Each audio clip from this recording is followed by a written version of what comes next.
This is things you might not have heard. I am Jake Van Payne, bringing you this news update for this Friday. It's Friday the 13th. The spookiest thing about today is we're looking at our teaser stories, looking at our teaser graphics, and all week, all 5 days, has been pretty dire.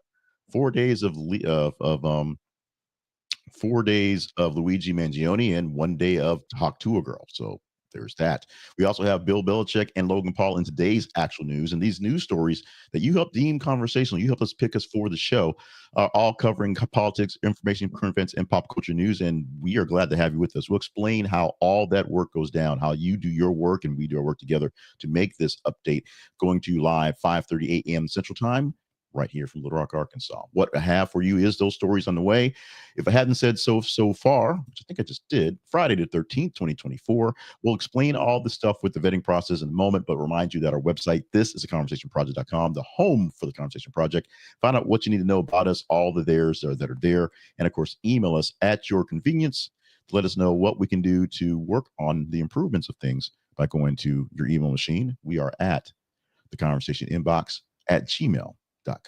Let's get it started in here on this Friday, getting in with one more time, this time with feeling, Luigi Mangione. And this one is not so much about him, but about his appearance in court and his outburst and his lawyer telling him, don't say a word from his outburst. Now, he's starting to get a little bit of some Luigi is starting to get a little bit of a handler in the case of his lawyer who's been appointed to him.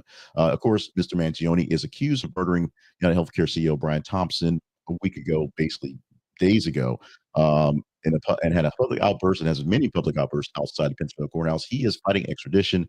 That's probably not going to be much of a fight. He is saying he is innocent. There's evidence that is basically pointing to someone looking a whole lot like him and stuff that he had being him. His lawyer still says, that's Mr. Thomas Dickey says, he hadn't seen anything yet, which could mean he hasn't seen all the evidence, or he really believes the guy is innocent because he's delusional or he's a lawyer. That's what they do. But he instructed Dickey instructed Mangione to don't say a word after latest batches of outbursts outside of the courthouse. Basically, he said, I'm the lawyer. I'll do the talking to make sure this works out.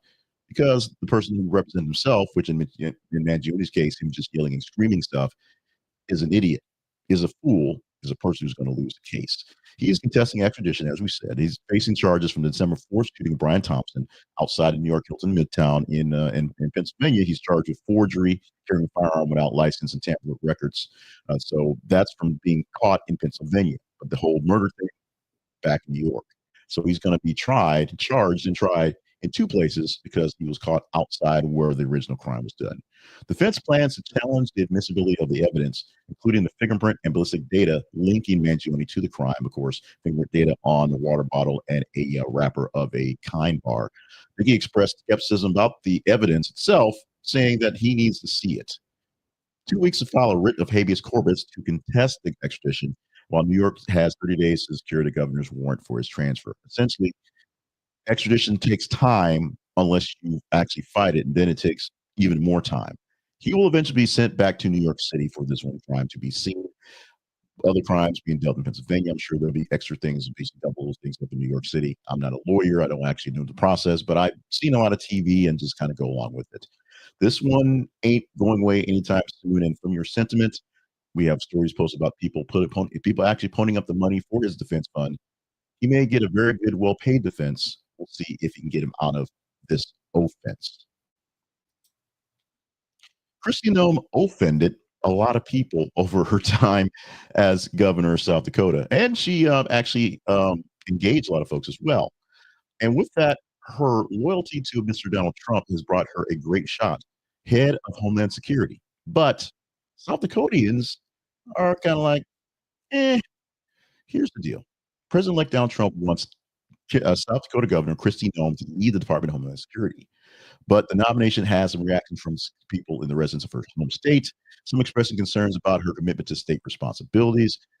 Neglect. Critics say that she's prioritized national ambitions and showing what's going on for her to look great, as opposed to working on stuff for the actual state. Many of the indigenous peoples ain't so happy with South Carolina governor. In fact, the South Carolina Education Equity Coalition voiced apprehensions with her record with indigenous communities. And I think a few tribal nations have basically banned her from their lands, which may be bad, and border security initiatives that she may be a little sketchy on. Yes, South Dakota not really a border town, but every state's a border state these days because everyone's dealing with the massive amount of people coming to the place.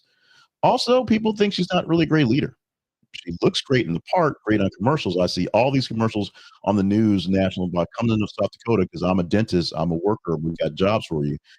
But her actual job as being governor, although she's been it for a while, many people question in the actual state whether people in South Dakota get a chance to pick their choosing of their Homeland Security director based on what they say. Donald Trump gets what he wants. We'll see. Hell may be freezing over as Bill Belichick takes a step down, technically, to get a head coaching job. He agrees to a deal to become the head coach at North Carolina. The team, the game, the players, the whole school are now geeked up about having football be a priority as opposed to just being the basketball. Great at basketball, never so great at football. Hadn't won any sort of championship since the 80s. So Belichick is coming in with a big job ahead of him. He also coming in a big job ahead of him because of the shift of college football with NIL and transfer portals. I listened to a lot of commentary yesterday that brought up Bill Belichick. It's weird that he popped up a lot in what I was listening to when they had to take a pause from Mangione. But Belichick had a lot, or people had a lot to say about Belichick and what he's doing.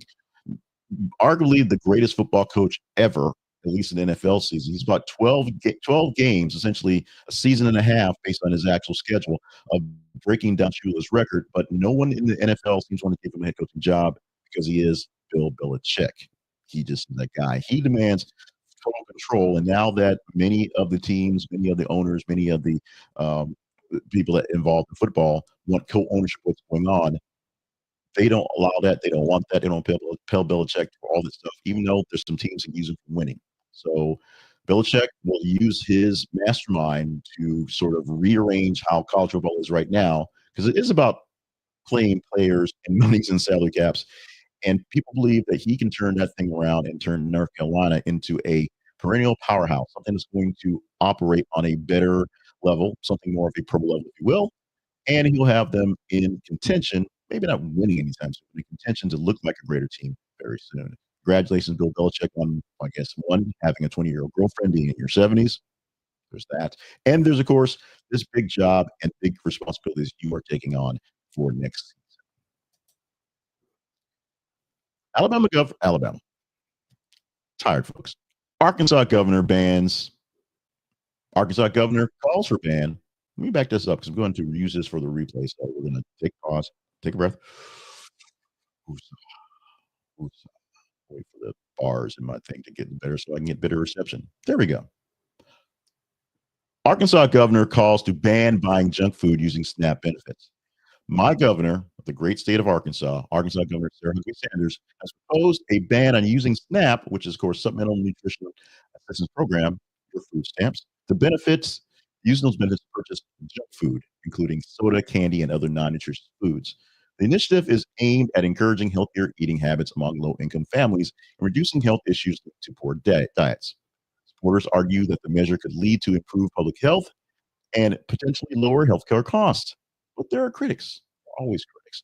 They contend that it stigmatizes SNAP recipients that limit their freedom to make personal choices. The proposal has sparked debate among the government's role in regulating food purchases, with some questioning how junk food would be defined and enforced.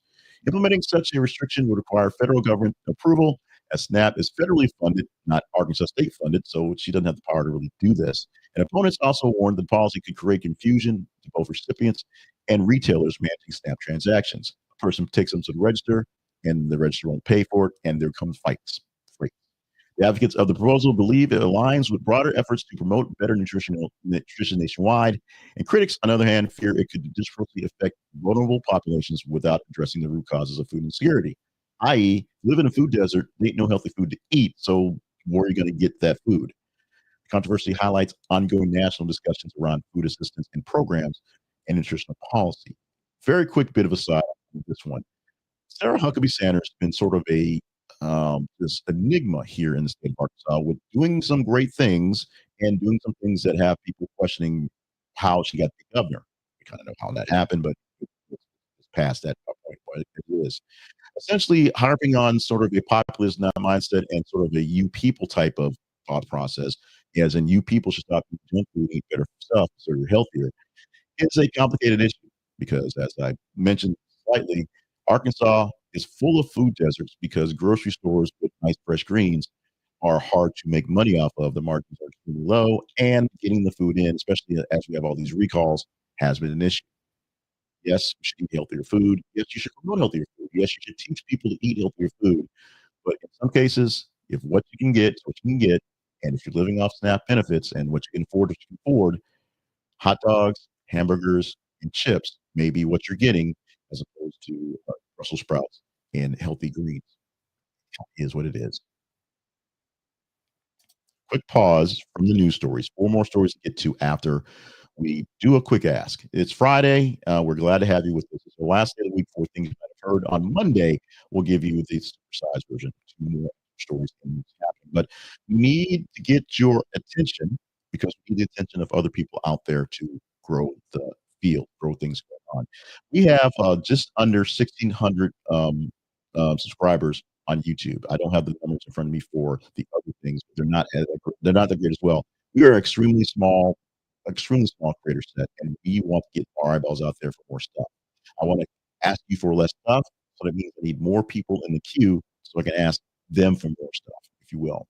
If you like what you're watching, like what you're seeing, like the news and the coverage you're getting, and you're not a bot, like what you're watching here. Like, share it with other folks who are also like-minded and also not bots. And subscribe so you make sure you get this in your feed. Subscriber numbers are vanity numbers, yes, but they also mean there's a potential to reach that many more people, and we can show people how we are, driving the narrative.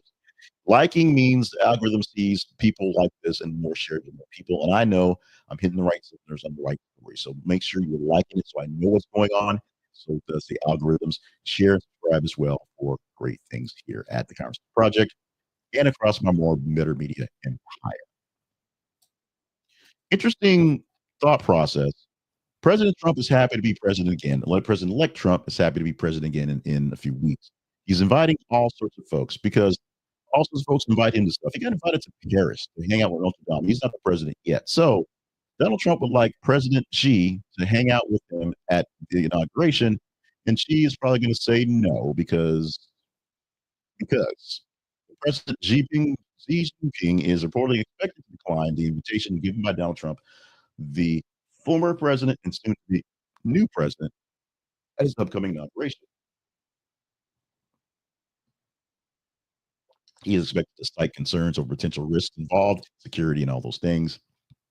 Maybe one of those ICCC people will try to pick him up in the states, even though we won't review that. It's all sort of just crazy. It really is sort of crazy. Sure, Cheek has come to the states for state visits and things like that. Sure, we've gone to China for things like that and diplomatic things going on. But just sitting out in a crowd in January, and it will probably be a cold day, just to hang out and watch Donald Trump raise his hand and do this thing again. It does seem kind of baffling. Did not invite many other larger leaders. And the biggest issue that we have, people who are, I guess, I'll say, commented, the resistance people are kind of wondering what's going on is the optics. Why would he invite the president of China, who is basically a enemy, although we frenemy it because of the trade deals, to hang out at the inauguration? Would he invite Putin? Would he invite Kim Jong Un? Would he invite whoever, some of those Saudi folks? And this is not an event for world leaders. This is an event for the us US to just hang out there and put the guy in charge, celebrate that thing, and move on and get the work done. In fact, he's got a lot of day one stuff. He doesn't have time to really hang out with Xi, but maybe he just wants to hang out with his friend. This is one that baffles the minds of many. And Xi, because he's got better things to do, will probably say no. Or just say no on the fact that it's kind of just weird. Just weird.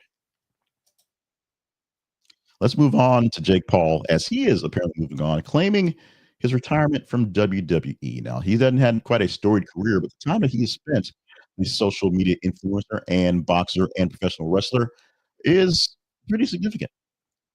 he has some high profile matches. He came in big, came in hot, came in making sure he made a noise for himself, and even won a championship for a good span of time. So that's great. He expresses gratitude and for opportunities he had with WWE, but he's ready to move on to other pursuits. Basically, more making more money. He's making plenty of money with his Prime drink, which is also controversial. Making money with those lunchable things at supermarkets, also controversial. But the announcement itself, mixed reactions with applause from contributors, basically for what he did, but also showing folks that yeah, he didn't really have it in him to stick with it because he's an influencer and jumping around all this time. All these guys who fought their way to get to their spot now through the trenches, through the indies, through what happened, versus Jake Paul being a flash in the pan that people want to see beat up, bringing in eyeballs and dollars going forward. Officials have not commented yet on this retirement statement, but the impact will be great on the sport of professional wrestling, sports entertainment, what do we call it? Fans basically speculate that it's permanent, or maybe some sort of swerve to jump in late into some sort of storyline, given that Paul has some weird habits of playing in the trickster stuff, and there are some long term sort of storylines that happen. Maybe he comes back later in a couple of years just to challenge someone out of oddity. Who knows? We will see. But Jake Paul essentially done with WWE. His name's been popped up a couple times in the last couple of weeks because I guess bringing them apart, and he's actually been seen in some of the promotions. I think he was on the SmackDown images that are now airing on USA when they switched over there. He's still technically on the roster, but I guess with his retirement, he'll be scrubbed once it's officially all said and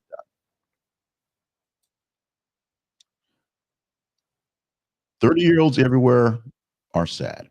30-year-old men are sad because they've lost that shot with Selena Gomez. And she reveals her engagement to Benny Blanco. You know what Benny Blanco is? Many of you actually do. He's a music producer, actually does a lot of great stuff, and then he's out there all over the place. But surprising fans with the unexpected news that she, Selena Gomez, is now hitched. Somebody put a ring on it, and it's going to be Mr. Benny Blanco. Singer and actors revealed the engagement through a heartfelt social media post, sharing photos of the couple and their engagement ring. The announcement sparked excitement among the fans and the entertainment industry. And as I say, so many 30-year-old guys who are looking for other reasons to kind of survive no longer have Selena Gomez on that list that maybe you'll meet someday and take home and make her a solid woman because Benny's got to do to it. Selena and Benny, known for their successful careers in music, reportedly began dating privately before going public with their relationship a little while ago. Fans are thrilled with this pairing, praising her mutual talent and shared passion for creativity. He is a Grammy Award winning producer, worked with numerous top artists, adding another layer of intrigue to the relationship. So they're both really successful. As a person who was in my 50s, I know Selena Gomez from doing Wizards of Waverly Place, as kid stuff. I know she did the pop stuff for a while. I know her right now hanging out with other old guys on Only Murders in the Building. That's why Selena Gomez I got there. I know she's dealing with health issues and she's a public advocate for that. So I got that. But for all you guys who were dreaming of a chance, a shot with Selena Gomez, that shot at the moment is gone. Maybe you at the wedding, and when they say, "Does someone have any reason why this should happen?" You can stand up and say, "I, insert name here, am Selena's true love, and we should be together." And they will tackle you and drag you out of place and beat you down for being such an idiot. Congratulations, Benny and Selena. Many good years to you. We are hoping and pledging and pleading that you guys make this one work.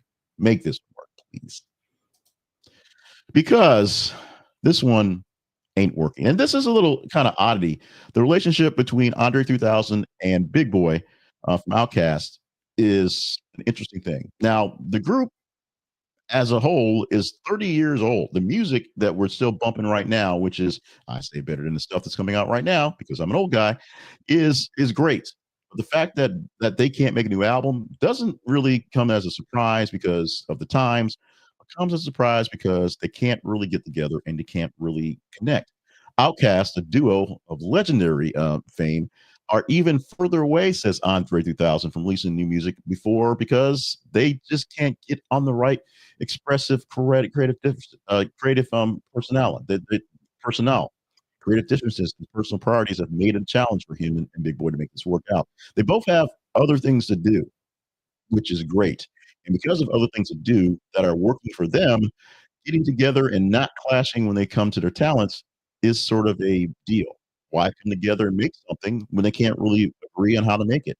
Of course, Hey Ya, Miss Jackson, and all the great stuff, the great stuff they've had in the past, coming out, essentially creating, not so creating, basically bringing to the national stage that sound out of Atlanta, that Southern hip hop is great.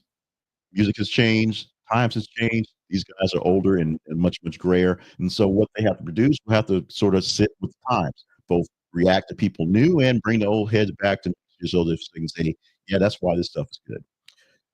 But the disappointment that they can't get together, they can't collaborate, can't do something is massive, even though they've been doing it for 30 years.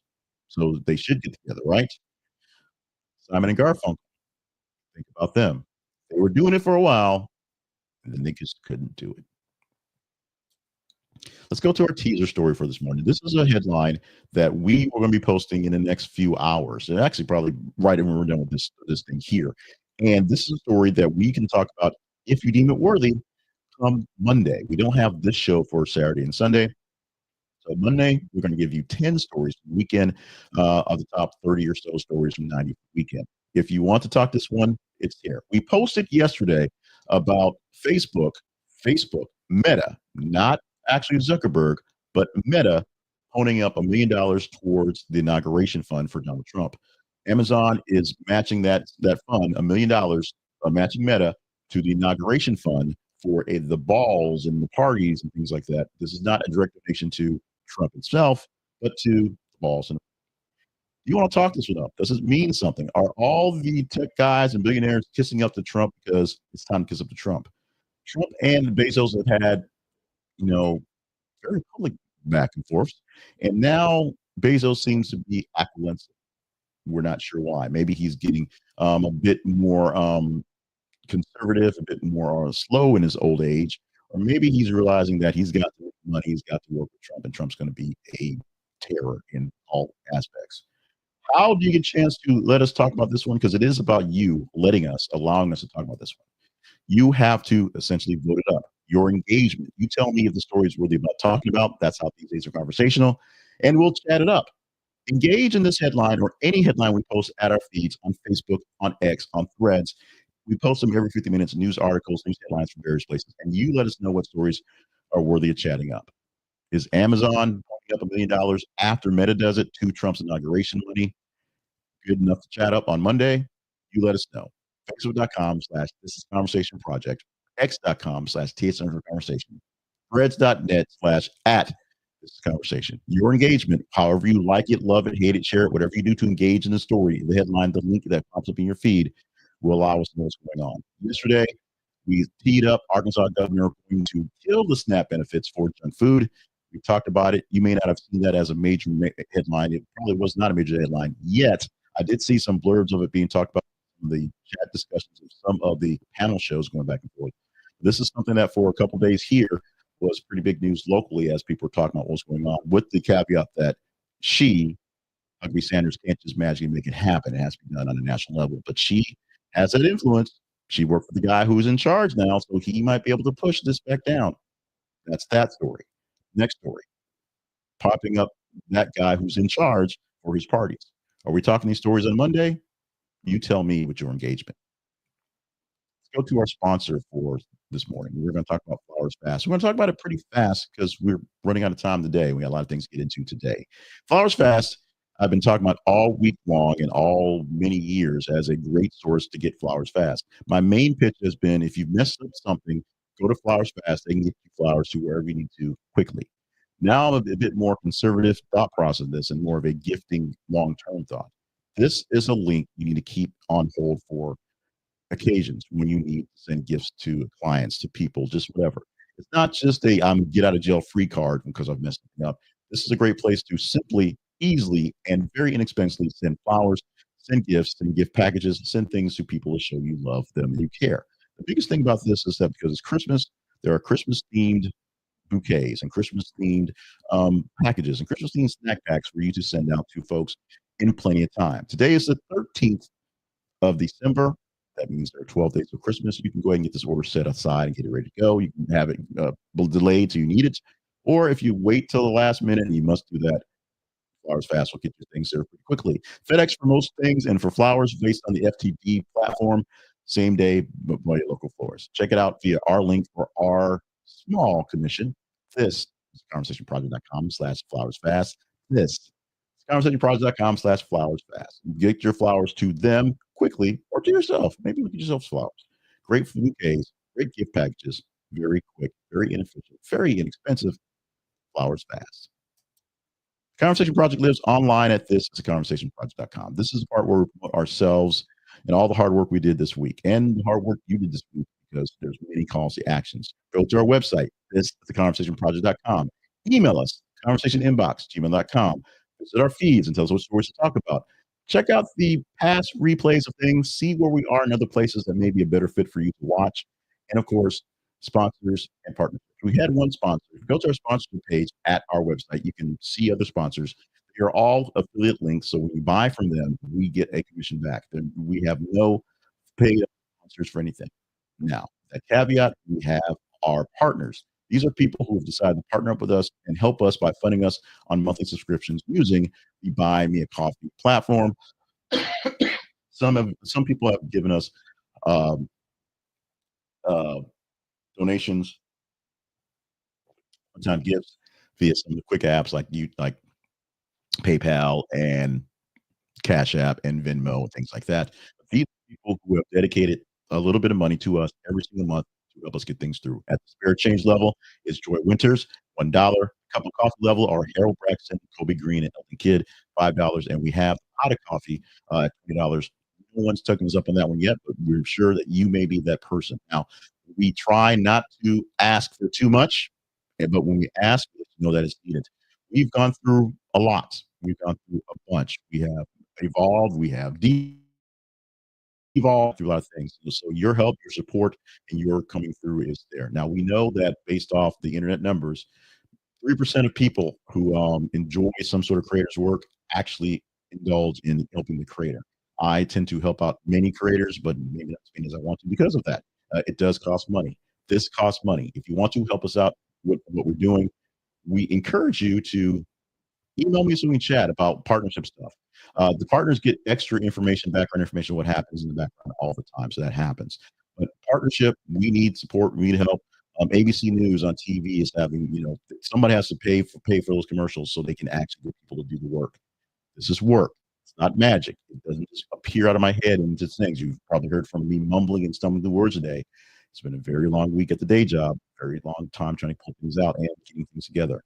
We should consider a partnership, consider a donation, consider checking out all sponsors at sponsorship page, and basically make sure you consider if you have not really been a big part of the family, consider checking out the feeds. It costs you nothing, and clicking on a couple things, engaging in stories to get your input in there.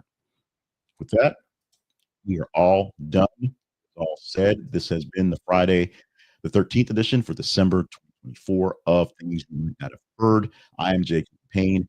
We will have plenty of things for the weekend. For the weekend show, we have the weekly roundup, 12 stories from the past week that caught your attention because they're really engaging, caught my attention for various reasons, and may need some updates. Since we spent 5 days talking about the assassination, and 4 of those specifically on Mr. Mangione, I'm pretty sure Mangione makes the cut. What other stories make it? The OnlyFans story, I think, is going to make it because it's just that disturbing. I just can't get away from that one. But find out what stories are in the roundup tomorrow as we get the full links. I'll work on that in a little bit to figure out what stories actually will make that roundup. Also, look out for other things we do all week long. We'll have news cuts, happen, more videos, and just enjoy yourselves. Enjoy this. Enjoy in a few minutes a little extra conversation. I must admit, we did not get this one pre-recorded. Haven't recorded things, so this one may not get pre-recorded, or will it? Question mark. It'll come down in about 5 minutes either way. So we're going to see what we can do to get this thing done. Thank you for joining us live. For all the bots on X who've joined me live, I appreciate all your bot love. We can't do it without you. And all the people who are our actual eyeballs, thank you for watching this thing today. It's been a long week, a crazy week. I love you guys immensely. Thank you so much for support, for asking, for sometimes demanding, and just being you. More to come in the way of news stories that are not just the random stuff, not just things that are being forced through you, but some things that you get a chance to say, "Yeah, let's talk about it. We're gonna talk about it." Conversation Project. Thank you. More things you might have heard come Monday.